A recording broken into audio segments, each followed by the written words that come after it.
Olá, meu amigo, olá, minha amiga. Um bom dia para você, uma boa tarde, uma boa noite. Que bom que você chegou até esse vídeo. Eu me chamo Francisco, tenho um canal no YouTube e estamos fazendo uma série de estudos da Palavra de Deus. E hoje nós iremos estudar, o nosso tema será do sábado para o domingo. Eu convido você a curvar a sua fronte e vamos conversar com o Senhor Deus. Amado Senhor Deus, obrigado, Pai, por mais esse dia que o Senhor nos concede. Obrigado pelas bênçãos.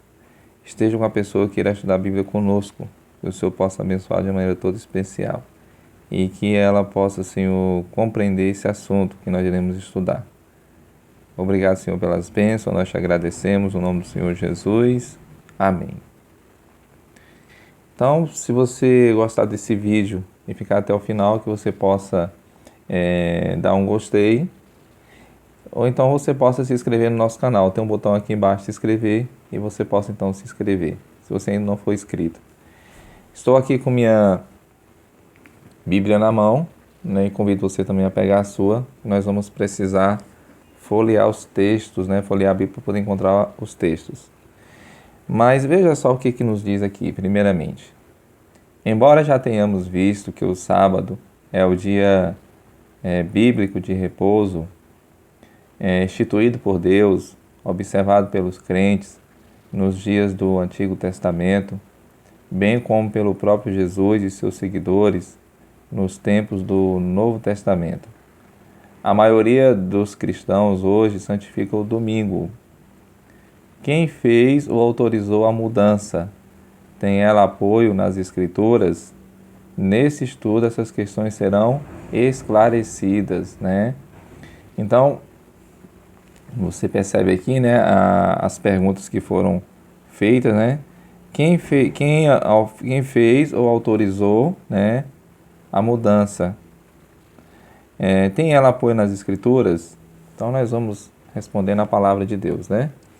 Eu convido você a abrir no primeiro texto, que é no livro de Mateus 28, verso 1. Vamos lá. Mateus é o primeiro livro do Novo Testamento. Quantos e quais são os textos bíblicos que falam do domingo? A pergunta é essa: quantos e quais são os textos bíblicos que falam do domingo? Estou aqui com minha Bíblia folheando e convido você a fazer a mesma coisa. Então aqui diz assim: no findado sábado, ao entrar o primeiro dia da semana, Maria Madalena e outra Maria foram ver o sepulcro. Então aqui você percebe que fala assim, ao findar o sábado, né? Ou seja, ao terminar o sábado, ao entrar o primeiro dia da semana. Então nós temos aqui a expressão primeiro dia da semana. Mas vamos ver um outro texto para nós podermos compararmos com o que foi dito aqui. Marcos, capítulo 16, e o verso é o verso 1. Diz assim: passando o sábado, Maria Madalena, Maria mãe de Tiago e Salomé compraram aromas para irem embalsamá-lo. O verso 9 do capítulo 16 nos diz assim: havendo ele ressuscitado de manhã cedo, no primeiro dia da semana, apareceu primeiro a Maria Madalena, da qual expelira 7 demônios, né? Então você percebe que o texto também traz assim, passado o sábado, né? Aqui já traz a expressão passado o sábado, e no verso 9 diz bem assim, apareceu, diz assim, de manhã cedo, no primeiro dia da semana. Então também traz a expressão primeiro dia da semana. Mas vamos lá. Lucas 24, verso 1. Lucas 24 e o verso 1.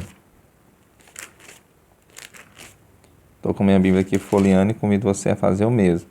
Nos diz assim: mas no primeiro dia da semana, à alta madrugada, foram elas no túmulo, levando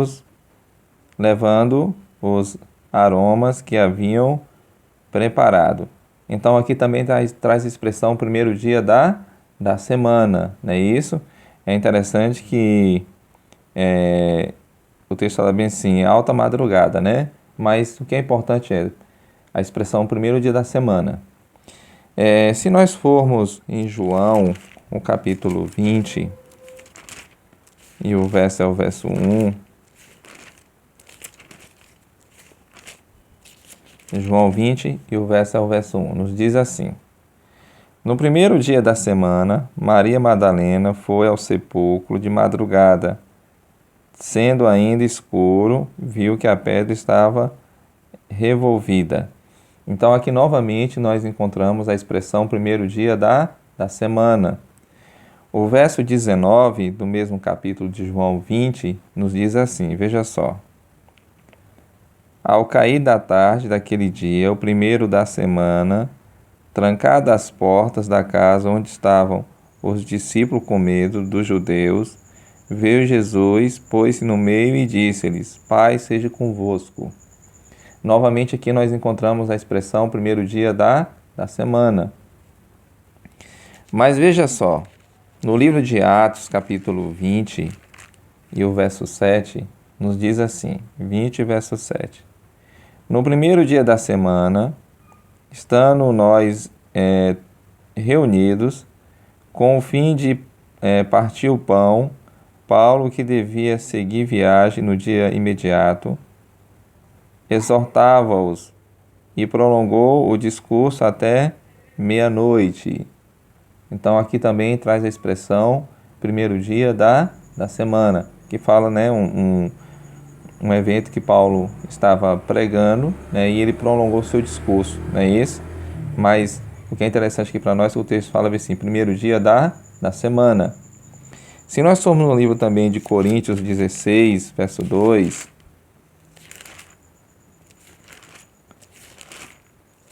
o texto é 1 Coríntios 16, verso 2. Eu convido você também que acompanhe. E o texto nos diz assim, 1 Coríntios 16, e o verso é o verso 2, nos fala assim: No primeiro dia da semana, cada um de vós ponha de parte em casa, conforme a sua prosperidade, e vá juntando para que se não faça coletas quando eu for. Então aqui também traz a expressão primeiro dia da semana. Nós lemos aqui 8 textos, né, que está falando aqui o primeiro dia da semana. Hoje nós conhecemos como domingo, né?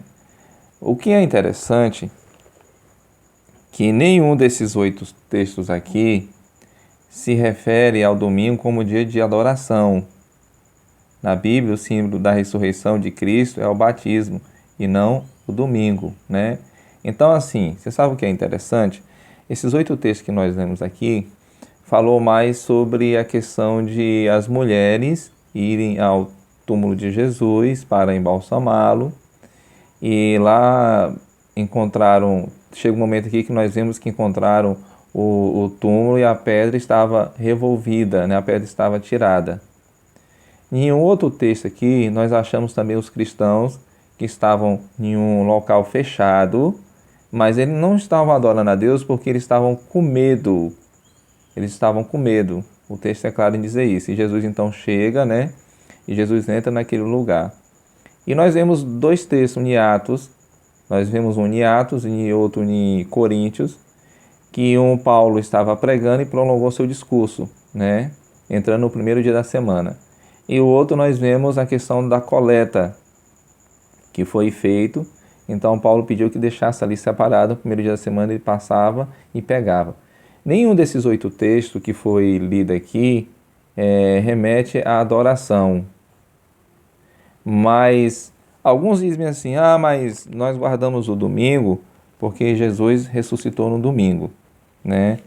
A ressurreição de Jesus não é simbolismo para se guardar um dia, não é. Não é porque Jesus ressuscitou no domingo que as pessoas têm que guardar o domingo.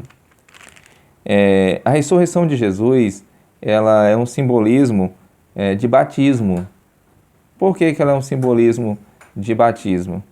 Se nós formos no livro de Romanos, no capítulo 6, do verso 3 em diante, nos diz assim, Romanos, nós vamos ler do capítulo 6, do verso 3 ao 8, diz assim: Ou porventura ignorais que todos nós fomos batizados em Cristo Jesus, fomos batizados na sua morte. Então, fomos batizados na morte de Jesus. O verso 4 diz bem assim: Fomos, pois, sepultados com ele na morte pelo batismo. Sepultados, na morte, sepultados com ele na morte pelo batismo. E aqui o texto fala bem assim: para que, como Cristo foi ressuscitado dentre os mortos, pela glória do Pai, assim também andemos nós em novidade de vida. Você entende? Então, assim como Cristo foi ressuscitado para a glória do Pai, que nós andemos em novidade de vida. Mas o texto segue: porque se fomos unidos com Ele na semelhança da sua morte, certamente o seremos também na semelhança da sua ressurreição. Então você entende aqui? A ressurreição de Jesus é um simbolismo de batismo e não de guarda, dia de guarda. O verso 6 diz: Sabendo isto, que foi crucificado com ele o nosso velho homem, para que o corpo do pecado seja destruído, e não sirvamos o pecado como escravos, porquanto quem morreu está justificado do pecado. Ora, se já morremos com Cristo, cremos também com ele viveremos. Você entende? Então, a ressurreição de Jesus é um simbolismo de batismo e não dia de guarda. Infelizmente, as pessoas usam esse pretexto, porque Jesus ressuscitou no domingo, nós guardamos no domingo. Mas a Bíblia não diz isso. Mas vamos seguir. Aqui diz assim, veja só. O que ocorreria na igreja cristã antes da volta de Jesus? O que ocorreria na igreja cristã antes da volta de Jesus? Nós vamos para o livro de 2 Tessalonicenses. 2 Tessalonicenses, o capítulo é o capítulo 3 e o capítulo 2, 2 Tessalonicenses 2, o verso 3 e o verso 4, que nos diz assim: Ninguém de nenhum modo vos engane, porque isso não acontecerá sem que primeiro venha a apostasia e seja revelado o homem da iniquidade, o filho da perdição, o qual se opõe e se levanta contra tudo que se chama Deus ou objeto de culto, a ponto de se assentar-se no santuário de Deus, ostentando-se como se fosse o próprio Deus. O que é interessante que o texto aqui, ele diz bem assim, ninguém de nenhum modo vos engane, porque isso não acontecerá sem que primeiro venha a apostasia, Seguindo o texto, aqui fala que existe alguém que ele se opõe e se levanta contra tudo que se chama Deus ou objeto de culto. E aqui diz, a ponto de se assentar no santuário de Deus, ostentando-se como se fosse o próprio Deus, Então, o que acontece aqui? O que acontece aqui é a palavra apostasia, ela quer dizer abandono da verdade. Então, a igreja, chegou uma época que a igreja ela entrou em apostasia, abandonou a verdade. Então, alguém, ela se opõe contra Deus. Ela quer ser o próprio Deus, E perceba algo que é interessante, o seguinte, no livro de Daniel, eu convido você a abrir o livro de Daniel, e nós vamos no capítulo 8 de Daniel e verso 12. Veja só o que diz aí, Daniel 8 e o verso é o verso 12. Então nós descobrimos que a igreja de Deus, ela passou por um período de apostasia, ou seja, está passando por esse período de apostasia, abandono da verdade.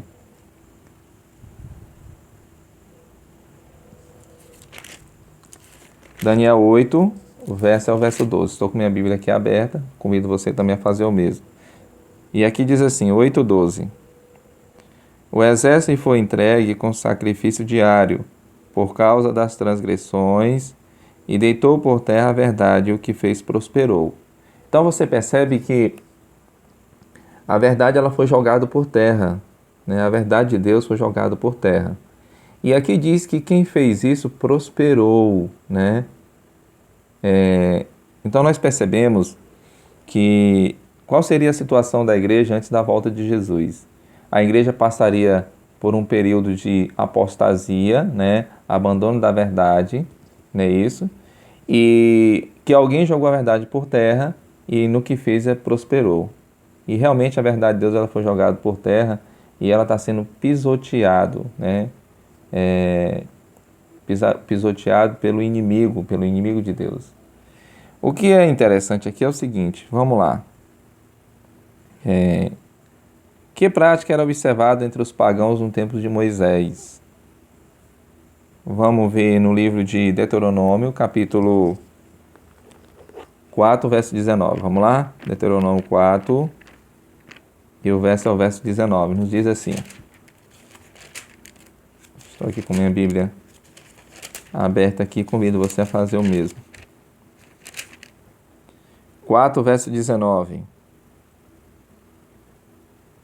Guarda-te, não levante os olhos para os céus, e vendo o sol, a lua e as estrelas, a saber, todo o exército dos céus, seja seduzida a inclinar-te perante eles, e desculto aqueles, coisa que o Senhor teu Deus repartiu a todos os povos, debaixo de todos os céus.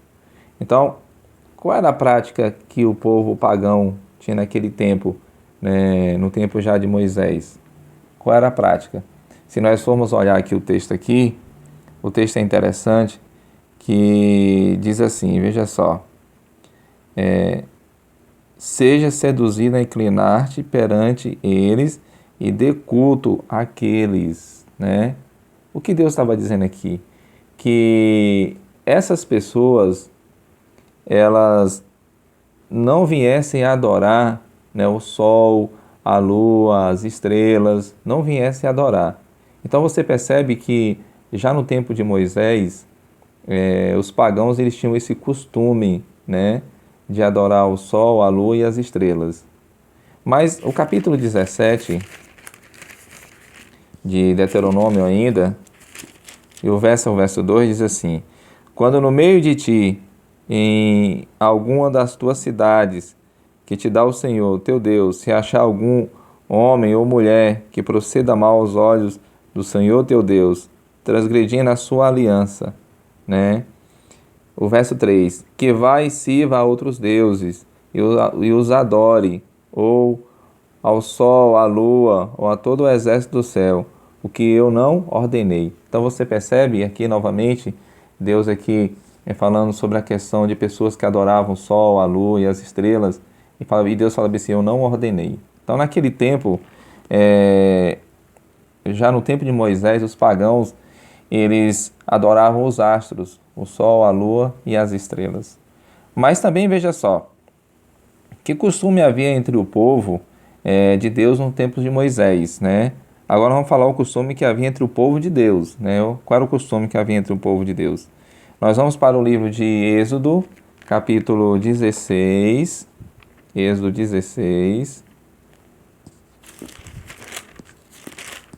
Estou com minha Bíblia na mão. Êxodo é o segundo livro da Bíblia. Êxodo 16.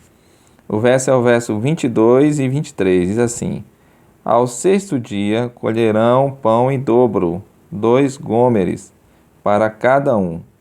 E os principais da congregação vieram e contaram-no a Moisés. Respondeu-lhe ele, isto é o que disse o Senhor, amanhã é repouso, o santo sábado do Senhor. O que quiserdes cozer no forno, cozei-o. O que quiserdes cozer em água, cozei em água. E tudo que sobrar, separai, guardando para a manhã seguinte, né? Qual era o costume do povo de Deus nos tempos de Moisés? Aqui diz que eles observavam o santo sábado do Senhor. Porque o texto fala bem assim, amanhã é repouso, o santo sábado do Senhor.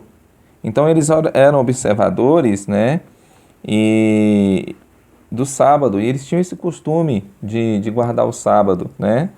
Mas vamos ver o que diz também no livro de Atos 15, verso 21. Atos, capítulo 15, e o verso é o verso 21. Atos 15, verso 21. Nos diz assim: porque Moisés tem em cada cidade, desde tempos antigos, os que pregam na sinagoga, onde é lido todos os sábados, né?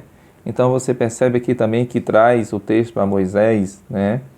Então, onde era pregado, não é isso? Nas sinagogas.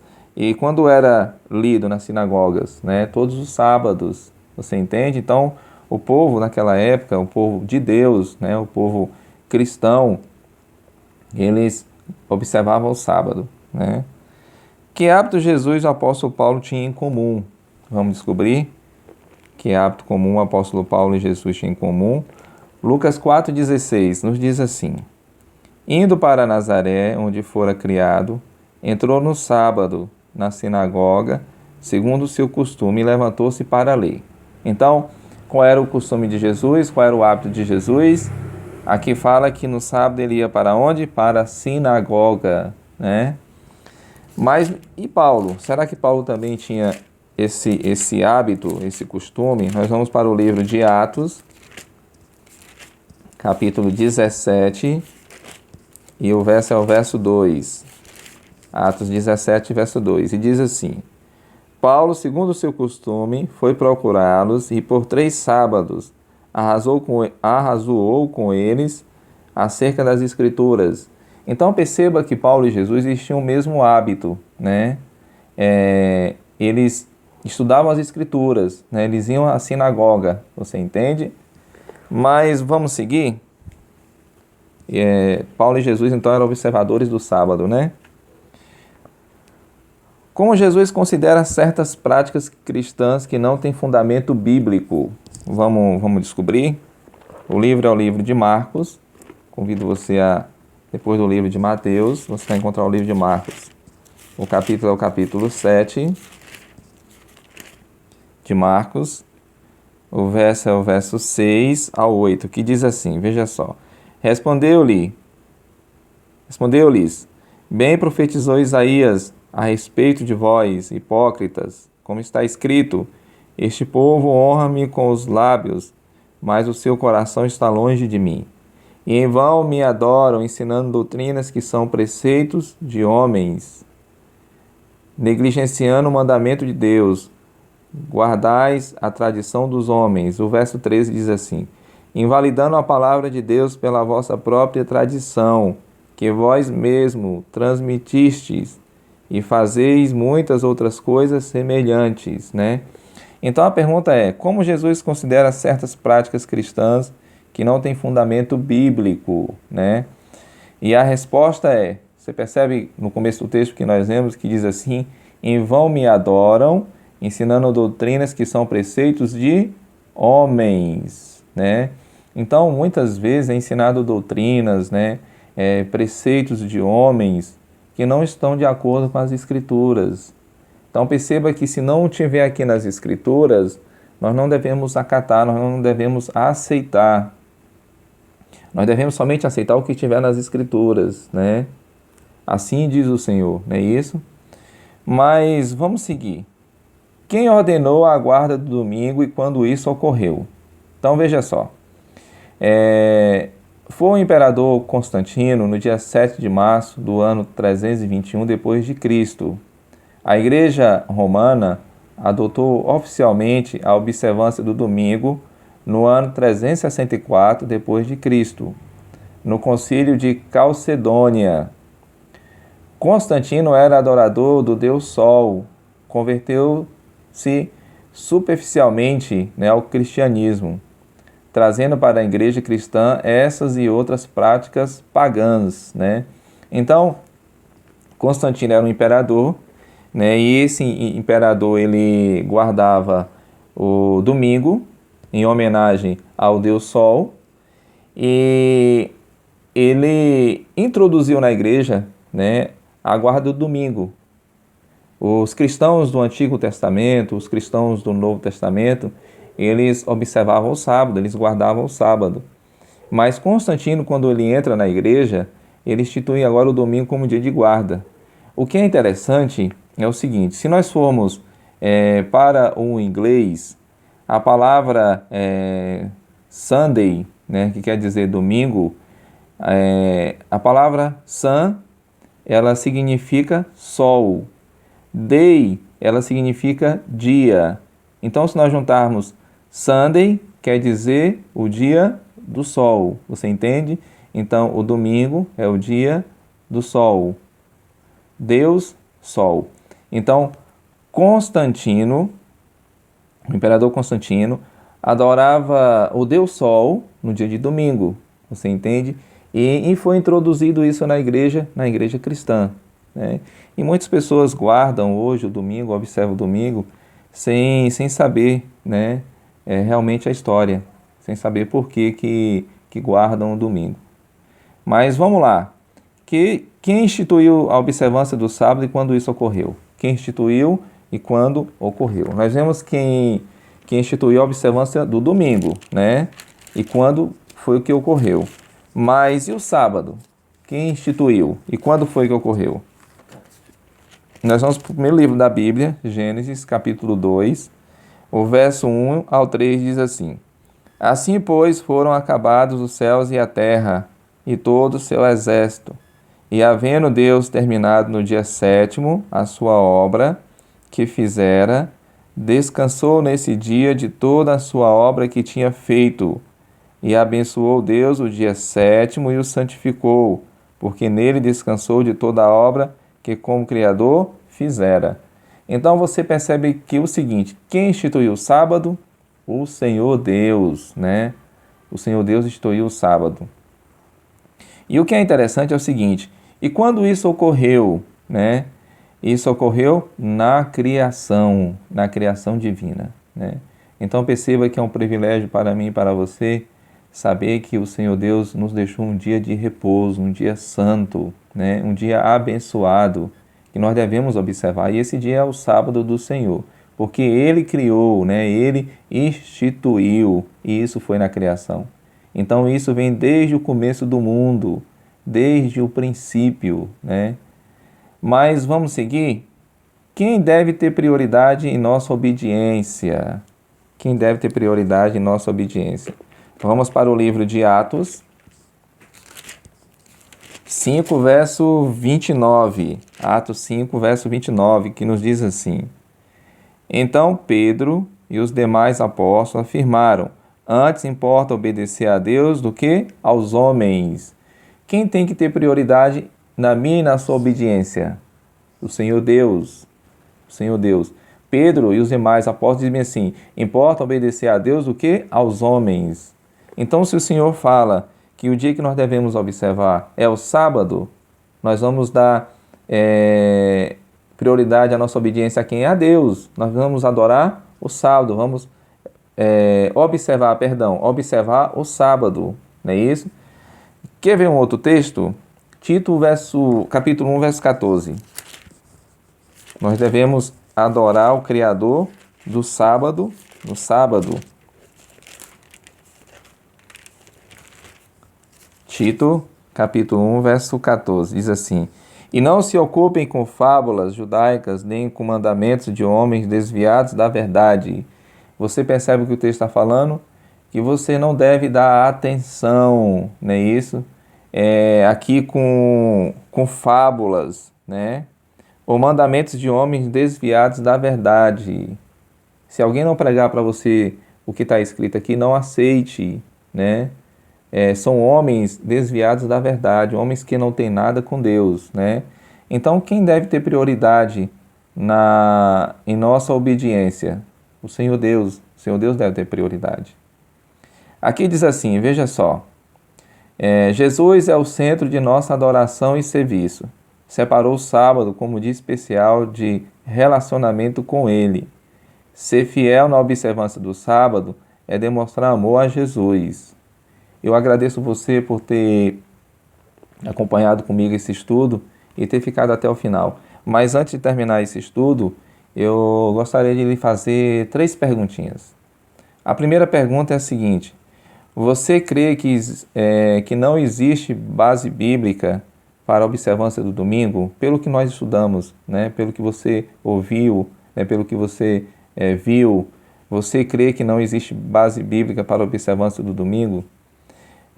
Você rejeita o domingo como o dia do Senhor porque é uma imposição humana? Você confirma o sábado como o verdadeiro dia de adoração a Deus em sua vida? Se você responder sim, que Deus possa lhe abençoar. Eu convido você a fazer uma breve oração. Amado Senhor Deus, maravilhoso Pai, obrigado, Senhor, por o Senhor nos abençoar nesse estudo. Esteja com essa pessoa que ficou conosco até o final. Que o Senhor possa vir abençoá-la, que o Senhor possa abrir o seu coração, abrir os seus olhos e que ela possa entender essa mensagem, Senhor, que aqui foi pregada. Cuide dela de uma maneira toda especial. Obrigado por tudo, nós te agradecemos, no nome do Senhor Jesus. Amém. Eu lhe agradeço por ter ficado até o final e até mais uma próxima.